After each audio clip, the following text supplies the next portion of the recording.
This dude is a legend. Straight up legend. Will be remembered forever. You will hear Inoue's name, man. Ain't nobody done it like him, man. Ain't nobody done it like him. I know some people might say Crawford and all of that shit, but man, this dude has fought world championship fights since he had 7 professional fights. Come on.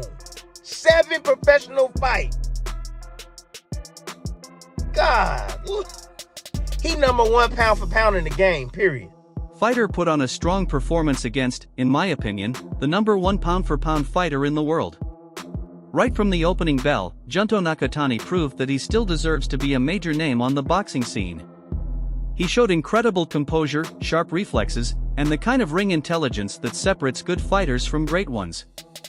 Facing the best in the division, he didn't back down for a second. Instead, he stood his ground, traded confidently, and made it clear that beating him is going to be an extremely difficult task for anyone in the coming years. His movement, shot selection, and defensive awareness were all on full display, and he walked away with his reputation not just intact, but even stronger than before. See the Inoue Nakatani fight earlier today. Oh man, yes I did. Inoue had me on pins and needles. Now I like Inoue. Surprisingly, my 2 favorite fighters in this era, for real, outside of my brother, because I gotta say my brother. Yeah. Fastest hands in boxing and etc. The creativity, all that. It's through the roof. But Monster, and there we go. Monster, and who's fighting? David Benavidez. Yeah. Whoever lost, if Inoue lost, he wasn't the number 1 fighter in the world anymore, and he wasn't even the number 1 fighter in Japan anymore, so yeah, huge reputational pride at stake for Inoue. But the question is, if they don't get the rematch now, or if they never do the rematch, what should they do next? Well, for Inoue, there is a part in age. I don't know if I see it happening. Hey, look up this young fighter called the Monster. He's a Japanese, 118 pounds. He's better than Manny Pacquiao. Manny Pacquiao's dude like that. He's vicious. That's a badass guy he beat too. Broke him down. Ooh. 118? Yeah. Who the hell fights in that bantamweights? Yeah, but who? Some bad motherfuckers. Yeah, some killers. He beat him so easy. The mean son of a... Mike Tyson knows a great deal about intimidating opponents. Throughout his own legendary career, he built a reputation on fear, power, and pure aggression. But even Tyson finds himself completely mesmerized by a fighter competing at super bantamweight. He doesn't just respect this man. He actually sees a direct reflection of his own prime self inside the ring. To Tyson, this fighter is a kindred spirit, operating with that exact same ruthless seek and destroy mentality. For this Japanese superstar, winning rounds on the scorecards is never enough. His real goal is something far more destructive. He wants to break an opponent's will completely, using bone-crunching body shots and devastating, punishing combinations that can alter careers forever. Every punch carries bad intentions, and every round is another step toward total domination. 2 undefeated fighters coming into an undisputed title fight. Inoue pretty much vanquished all challengers so far at the lower weight classes.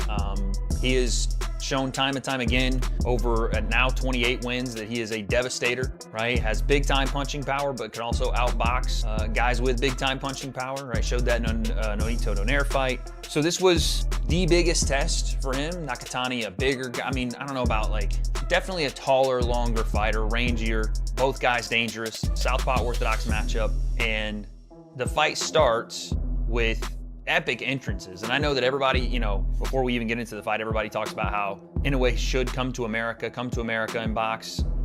I would like to see him over here more, but why leave if you're gonna sell out 55,000 in Japan and have these awesome, entrances and these massive displays, and he's a star over there. So there's really no reason for him to come over here. Unless, again, they found a way to make the tank fight happen, which I don't think is ever going to happen. But yeah, we got to appreciate it, even if it's not in the US, even if we got to wake up every once in a while and watch a fight at 7 a.m. or 11 p.m. or whatever. Sometimes the greats are worth that, right? And in this case, I think Inoue is. He is must-see television when he's in a ring. Into the ring with this monster presents a deeply unsettling physical reality that most fighters are completely unprepared for. If you listen closely to the raw ringside audio during his absolute destruction of Murodjon Nakhmadov, you can hear a sickening impact that simply should not come from a human being.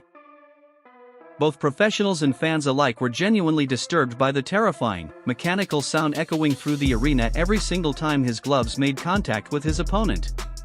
People swore it sounded exactly like someone smashing one of those heavy-duty arcade punching machines at full force. Joe Rogan broke down exactly why this happens, pointing out that it is not just raw, thumping weight coming at you. It is blinding, explosive speed that leaves even elite, world-class fighters swinging at thin air before they get brutally clipped by shots they never even saw coming. That combination of power and speed makes him nearly impossible to prepare for. That's what I say. And whoever's saying that, they gotta get in the ring and do that against him. You know, obviously, everybody has a ceiling on how far they could go up. He started out at 108. I look at his body structure. He don't look bigger than Pacquiao. Pacquiao's head was bigger. He was taller. His legs was bigger. So I don't know if Inoue could carry, much more weight. But bro, that dude got fighting spirit. He don't get gun shy when he get hurt. See, I wish that people could just give. I'm not saying nothing about Shushu Carrington. Don't get me wrong, because he's a future opponent of Inoue, so he's supposed to look at him in a certain way. My statements is about just general statement. He's like, the boxing media is racist. I'm being honest with you. They just are. They say certain things about certain fighters and they never keep it objective. Inoue is a fantastic fighter. He's an offensive fighter. And offensive fighters get hit, especially when you walking into dudes that's naturally bigger than you and you dare to knock them out. He could fight the kind of fight where he just skate around the ring, score points and not get touched, but that's not his mentality.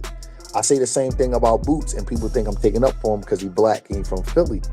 When you are a killer like that, when you are a killer of that magnitude, they're like mass murderers. They're trying to hurt you. So they got the athleticism and the skills of, say, a Haney or a Shakur, but their mentalities is different. And you wire how you wire. In a way, if you watch him fight, right, the whole time he's mean-spirited. He's sticking you with punches. He's trying to hurt you, even though he's athletic and even though he's talented. So he gonna get hit. This is like, let's see, 108, 112, 115, 118. This is fifth weight class. Yeah, he gonna start getting hurt. But that shit don't make him gun shy. He don't act funny when he... Experiencing a sudden flash knockdown is usually the exact moment a fighter's confidence cracks. But for this man, it acts more like a terrifying system reboot. When elite fighters like Luis Neri or Ramon Cardenas actually managed to temporarily put him on the canvas, his reaction was not panic, fear, or desperation. Instead, he simply takes the full count, stares right through his opponent's soul, and processes the defensive mistake like a highly advanced supercomputer. He does not rush back into the fire recklessly. He calculates the exact angle that caught him, patches the defensive hole in real time, and returns with murderous, cold-blooded intent. In an instant, he turns a fleeting moment of vulnerability into a guaranteed nightmare, dissecting the very fighter who thought they had just exposed his weakness, until he secures a devastating highlight reel finish that leaves no doubt about who truly rules the ring. Oh! Neri dropped Inoue with a left! Neri dropped Inoue big! Oh! Inoue dropped it with a counter left. Now Neri's not hurt. That's Inoue adjusting to the left hook. Bam! Beautiful! Inoue pulled a Roy Jones and said, come on, and then threw the right, but just missed. Oh, good left hook. Oh! Inoue dropped him. Good right hand. Oh! Right hand again. Right hand again. Right hand again. Neri's still there. Right hand again. He's still there. Oh, good left. I told you. The left hurt him again. He won't see the left. Now he's hurt. Now he's hurt. It was the left. He won't see it.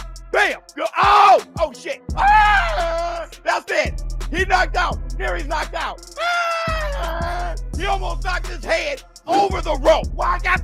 Ah! The true horror of fighting this man is not just his explosive power. It is his terrifyingly high boxing IQ, which was completely showcased during his recent masterclass clash with Junto Nakatani. Nakatani's own highly experienced training camp made a stunning, almost unbelievable admission. They admitted they were actively terrified to show their offensive hand too early because this fighter learns and adapts entirely too fast. If you give him a clear pattern in round 1, he will weaponize it to destroy you by round 3. He uses flawless rhythmic disruption, relying on sharp pendulum steps and a constantly shifting guard to completely scramble his opponent's internal timing.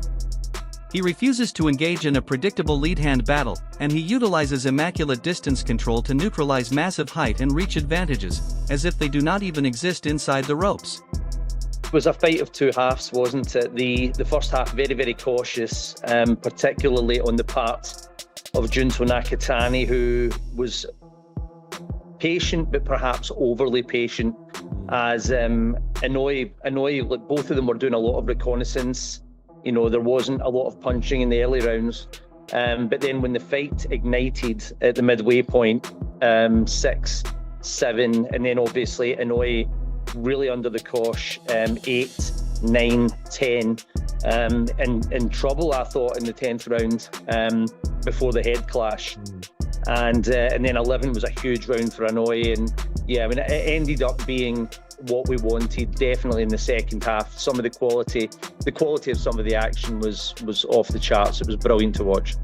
Yeah, because obviously this was a fight that the world of boxing had their eyes on, and obviously I think as like a purist, you know, you can appreciate the first 6 rounds, but I guess do you see why some may find it a bit hard to watch like the first 6 rounds when they were being so cautious and patient with each other? Do you understand? No, that's a fact. That's a fact. I mean, you know, for the casual fan that doesn't really know a lot about the sport, the first 6 rounds would maybe be something of a turn off. I understand that, but what you need to expect realistically, this is 2 of the best fighters on the planet. They're not going to go out there and fight like they're outside a bar. You know, if you make one mistake at that level against a fellow knockout artist, and you could end up flat on your back, looking up at the lights, humiliated on an early round stoppage loss. So they bided their time. I just felt that Junto was perhaps guilty of being overly cautious. Inoue, because of his championship pedigree, he's been a champion for 12 years, knows how to nick rounds. He knows how to win rounds. And the early rounds are every bit as important as the later rounds, and that ultimately proved decisive. Attempting to get under his skin through cheap trash talk is widely considered the absolute worst mistake a professional fighter can make today. When rival champion John Riel Casimero tried to publicly bait him online by calling him a turtle, the entire boxing community essentially held a collective gasp. Immediately, warnings flooded in, with people telling Casimero that he was waking up a demon he could not control. The message was clear. You do not poke fun at a fighter like this. You do not give him extra motivation. You step into the ring, keep your mouth shut, and hope you survive. Trash talk only fuels his fire, and once that fire is lit, there is no putting it out until the final bell rings. We'll never know, but it looked at ringside, it felt pivotal. I mean, if you've got all that momentum, and that wasn't just momentum in round 10, I'd given him 8, 9, and 10, and 10 was the better round of the 3. You know, he was doing a lot of damage. I thought he had Naoya in a bit of trouble in that round, in a good bit of trouble. You know, there was uppercuts landing, big power shots, and then bang. And then not only did that ruin the momentum, but it also gave Naoya a break. It gave the monster a break to go over what he'd been through, and then look how he responded. So I think it would be remiss to say that wasn't a pivotal factor in the fight, but these things happen.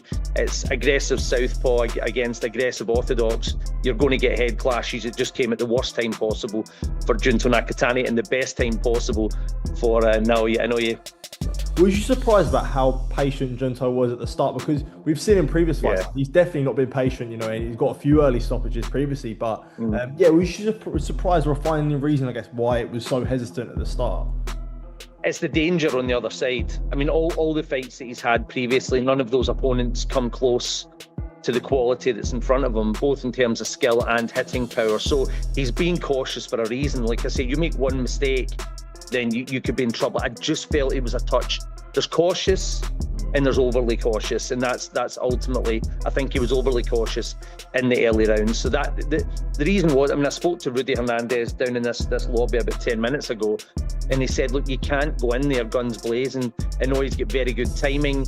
You know, you make one mistake and it could be your last. So I get it, but that ultimately has led to him losing the. There is a staggering, undeniable parallel right now between this fighter and David Benavidez. While the Mexican monster is currently clearing out the heavier divisions through sheer volume and relentless, suffocating pressure, this man is locking down the lighter weights with that exact same aura of pure intimidation, perfectly blended with flawless technique. Opponents are stepping through the ropes already knowing, deep down, that they are walking into a public execution. They know the power, the speed, the intelligence, and the killer instinct are all waiting for them. And by the time they realize there is no escape, it is already far too late. His presence alone changes the fight before a single punch is even thrown. But Inoue just keeps delivering with great or good performances in all-time fashion over and over. So he might get the nod here. He might be the #1 pound-for-pound guy in the world. That's up for you guys to decide. I know that's going to get messy in the comments, but y'all let me know. But then someone said, you know, all time, where does he rank? Someone was saying all time top 15, all time this. I don't know. I know he's an all time great. I can definitely say that. I think that's undisputed, right? Like there's no argument you can make for him not being an all time great. I just don't know where, because top 15, it feels like a jump to be like top 15 ever. But is it? Is it a jump to say that? I don't want to be a victim of recency bias, but he is so damn good that it might make sense to put him there. But I don't know, because then you have to go through the history of the Marcus of Queensberry and how many good fighters there were and the competition they faced versus what he's faced, even if they weren't moving divisions as much as he was, and if they were moving divisions, you know. I don't know. I don't know. He is an all-time great, though. And if he were to call it quits tomorrow, he would be one of the best to have ever participated in this sport. Where that would rank and where he would rank and all that, no idea. But it is always a pleasure to watch Naoya Inoue save boxing. Is what I say. When he fights, we get boxing saved for a night, because I don't know, it just feels like the tribalism, the pomp and frill of just arguing to argue gets stripped away from the sport, and we all just gather around the TV to enjoy watching him fight. Like, he doesn't have a controversial bone in his body. He's not on Twitter like having a hate mob or anything like that. People just genuinely like watching the dude fight.